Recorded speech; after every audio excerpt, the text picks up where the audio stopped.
But here's Austin Eckler, okay? Ladies and gentlemen, your thought of the day. Not from Jack Handy, but from Austin Eckler. Hope you guys are having a good start to your weekend. I heard something this morning that really resonated with me, and it was someone that said, be patient with the results, but very impatient with progress. And man, I was like, that was music to my ears, because you put in so much work and you don't always see the results you want to see immediately, but guess what? It's inevitable as long as you continue to make progress. So keep going out there. Have a good weekend. There you go. And I know what a lot of people are saying as Austin Eckler says, hope you're having a nice weekend. And people who have him on their fantasy teams are like, we're not. We're having a terrible weekend because you're our first-round draft pick and you're doubtful. So it's your fault, Austin. But outside of that, the premise of what he's saying, like, I am a full believer in that. Be patient with the results as long as you're making progress. I mean, it is falling in to what we've been saying a lot. Like, I feel like the fan base is gotten ahead of itself, has gotten impatient. All of those things are true as we approach, Dibs, wait for it, week 2. That's it? It's only week 2? The Niners are 1-0.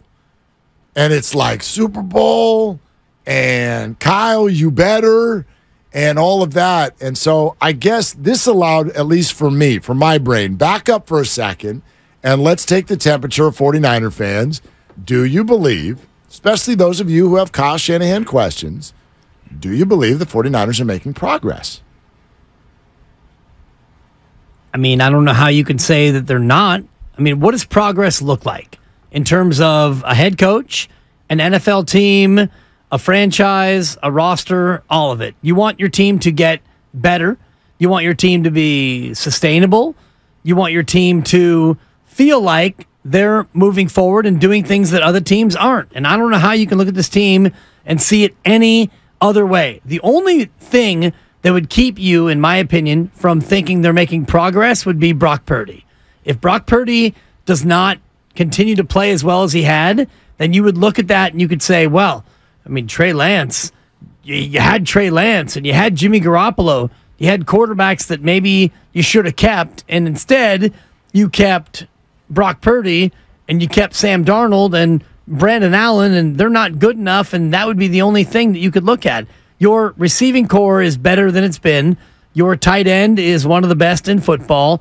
Your O-line, even though last year at this time we all were questioning the interior 3, the Killer Bees are pretty well established, and Trent Williams is a Hall of Famer. Your defense continues to be nasty, even with the third different coordinator in 3 years. Where's the lack of progress?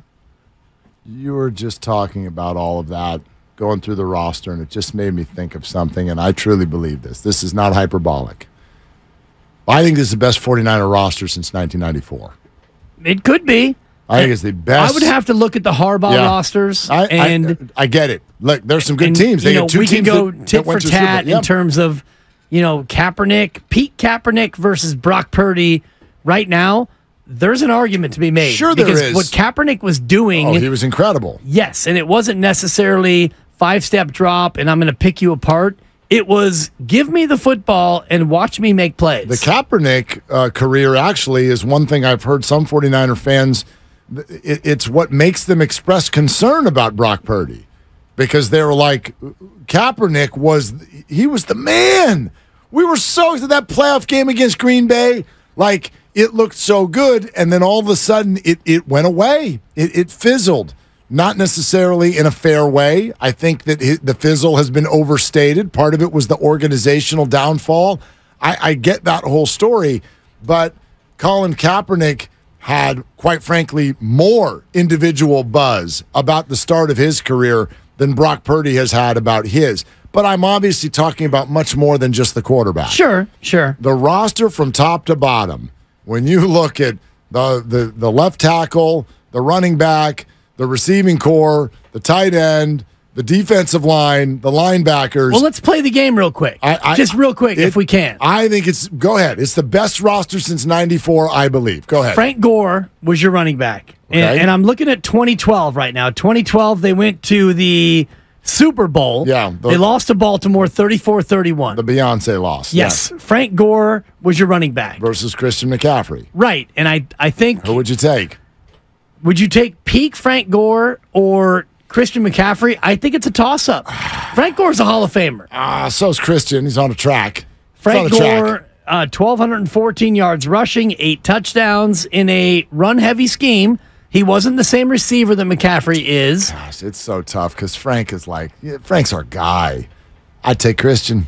Okay, Frank's a horse. Yeah. I mean, Frank, and again, I do think you have to look at it in terms of that offense because that offense was much more of a give it to Frank, run-heavy scheme. I think Christian changes the game and the defense in more ways than Frank did. That's why I answered the way I did. It's no shade at Frank Gore, who is just restaurant quality. I'm going to give the name of the receiver, and people are going to cringe and say, oh, Dibs, it's not even close. Because we think about this guy in a certain way. But this receiver had 85 catches for 1,105 yards and 9 touchdowns. His name is Michael Crabtree. So Michael Crabtree versus Brandon Ayuk. Good receiver, but obviously... Is Ayuk going to have a better year? Is Ayuk going to have 85, 1105, and 9?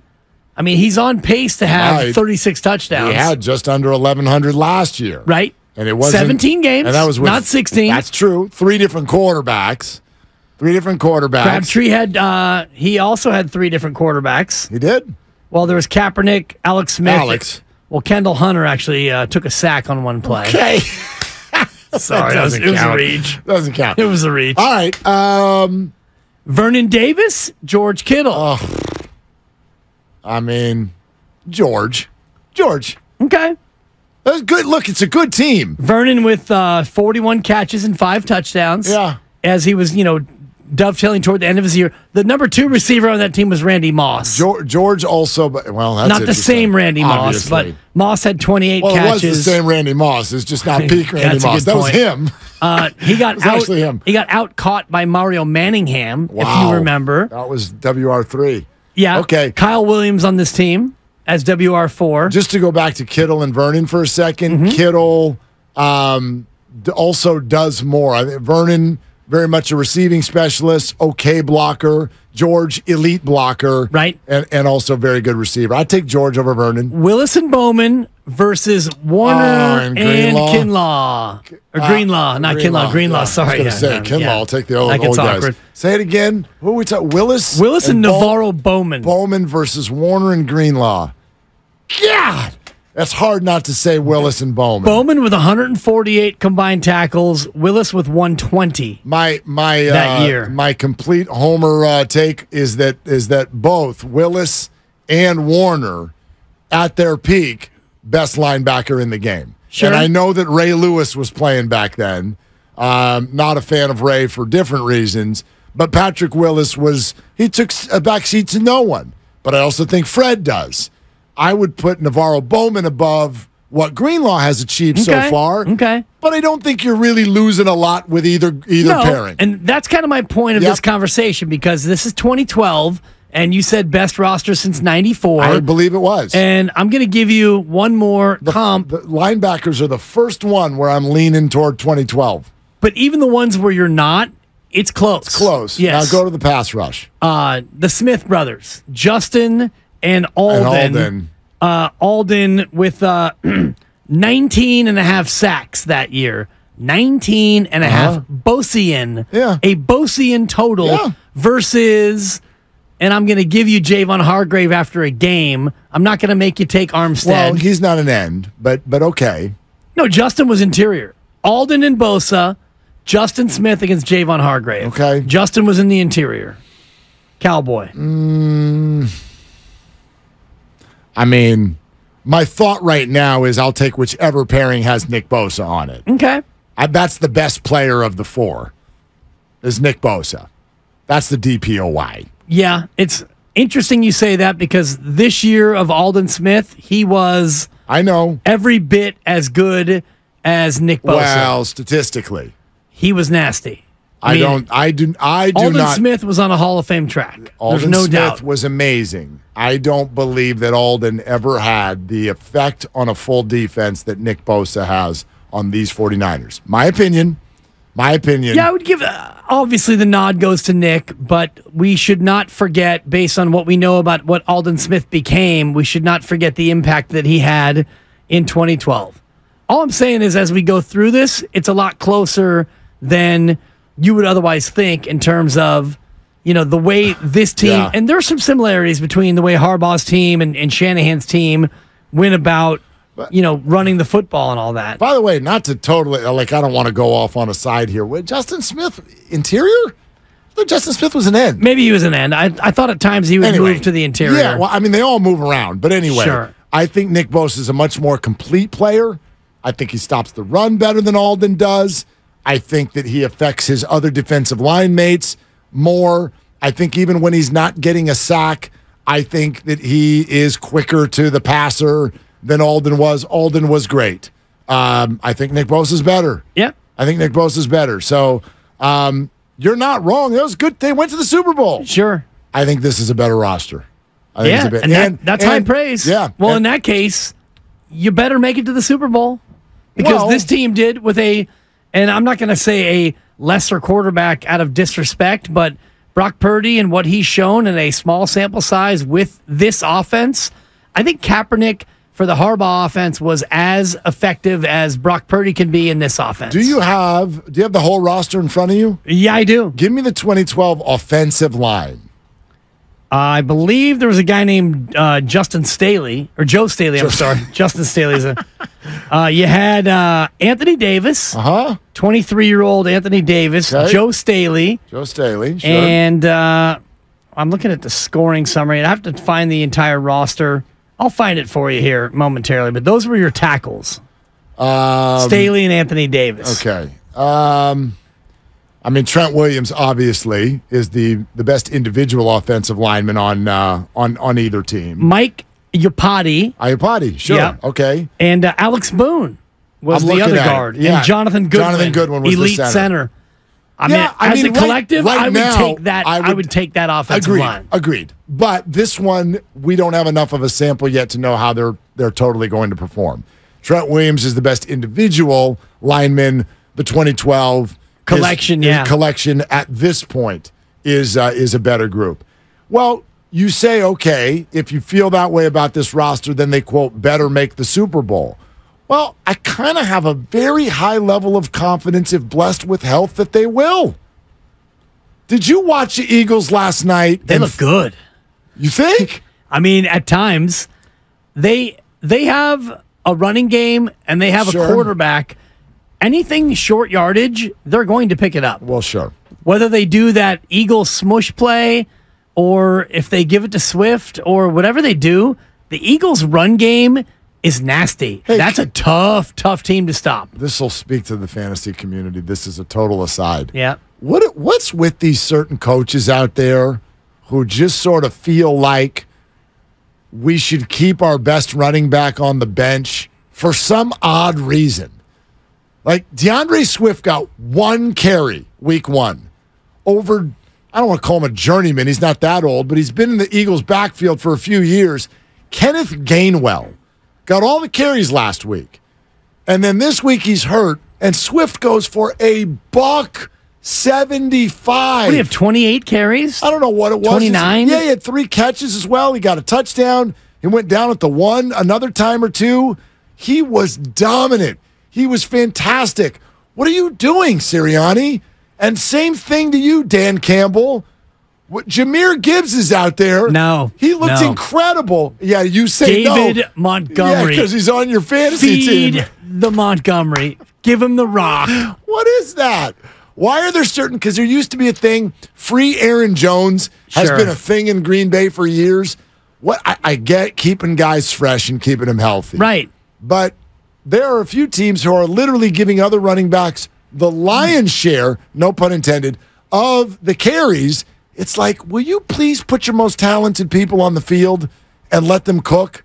It's just odd. It's a fantasy thing for sure, and I look at it in terms of the head coaches, and you've got 17 games, and as we spin this back to the Niners, I wonder how Kyle Shanahan will deploy Christian McCaffrey against the Rams, because he toted the rock a lot in the opener against Pittsburgh. Yeah. You didn't see a ton of J.P. Mason. You got just a dollop, a little sprink of Eli Mitchell. 5 carries, I think. But 3 of those, I think, were in GT, garbage time, after McCaffrey had already come off the field. So my point is, as we get deeper in the year, will Shanahan go to not more of a committee, but will he give these other guys more carries earlier in the game? Because it's a long year. 17 games is a lot. And Christian McCaffrey, if you want to rank the MIP, not the MVP, but the most important player on the 49ers offense, I would put him no lower than number 2. 25 touches for McCaffrey in that game. 25. That's a lot. Yeah, and Eli had 5, and Mason did not. 25 touches means he's on pace for 425. But that's touches. That includes the catches, too. Oh, I know. Yeah. But those count, because when you touch it as a receiver, you get hit. They want to tackle you. Right. And I think 425 would be a career high for McCaffrey. I'd have to double check, because I know one year in Carolina he was damn near 400. But if you talk about, Mark, the most important player on the Niners offense, McCaffrey, to me, is, if he's not number 1, he's number 2. I'm looking at, you're thinking of 2019, and he had, it was like 403 touches. 403. 403. In 16 games. In 16 games. So that essentially is the same as 425. And that was his year where he went 1,000. He went almost 1,400 on the ground and just over 1,000 receiving. Right. And I don't think that you need, quote unquote, him to do that. So I wonder how much they're going to spell him throughout the early portion of the year, knowing that, you got Mason and you got Mitchell and you have other guys who can tote the rock and get you at least similar production. I don't know if I agree with that. I know what you're saying. He's a very, very good RB2, Eli Mitchell. He's a very good RB2. I don't know that you can get similar production, even in a small sample, just because of what the defense has to do when Christian's on the field. I mean, Christian is having a huge effect even just by being out there. Ayuk and Debo having the space that they have sometimes is because Christian's on the field, and he takes a whole lot of attention. You saw it last night. You see how open KJ Osborne gets? Now, he can't always catch a ball. You see how open that guy gets? Why does he get that open? Because everyone's freaking out trying to figure out where Justin Jefferson is. And Osborne's got an entire side of the field to himself. Yeah. So, and your boy Hawkinson. Hawk with a nice game. He did have a nice game. Yeah. My parents were very upset at me last night. Because you're going against your parents in the family fantasy league. And I had Hawkinson and Swift. And I changed my team name. To I hate my parents? No. Abe was very excited. This is actually about you. This is about you. I never changed my fantasy team name in the middle of the year. But I had one of those things that only made sense to me and a couple other people, and my kids have been ragging me on the name all year. They're like, you have the worst fantasy team name. What was it? Velvet Yahtzee Rollers. It means something to me and the lovely Christy, the rest, and Jude. It doesn't matter. Because the dice cup has velvet inside. Right, and the Yahtzee, he loves to play Yahtzee. I do too. The damn thing is too loud when you get the cup that's in the box. Yeah. So she bought him one that's lined with velvet in the middle. I love your team name. Right, and so that was my team name. And the kids were like, that's the stupidest thing I've ever heard in my life. So all of a sudden, Abe, out of nowhere last night, we're watching football, and we're talking about running backs. We're talking about DeAndre Swift. And we're like, see, they let him loose. I go, Detroit needs to do the same thing with Jahmyr Gibbs. Jahmyr Gibbs is also on the team. And Abe all of a sudden comes out of his room. He goes, Dad, I got it. I know what your team name needs to be. I said, what? He goes, Willard and Gibbs. Your team name has got to be Willard and Gibbs. And they ran laps around the house.